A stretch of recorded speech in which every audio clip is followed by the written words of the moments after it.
Mana o'zgarishni eslatib o'tishmoqda. Men esa tezkorlik bilan tarkiblarni yodingizga solaman. Biroz xato ketdi titrda. Hech qisi yo'q. Bu yerda chiroyli kombinatsiya, xavfli vaziyat, zarba va gol! Alisher Odilov.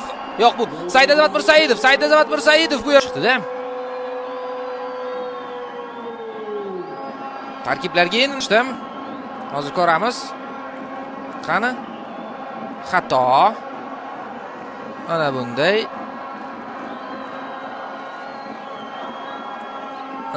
Zabihullo O'rinboyev.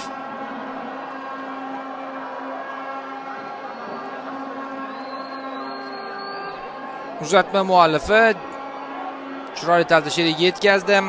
9lik pozitsiyasiga chiqib bordim. Saidazamat Mirsaidov gol muallifiga aylandi.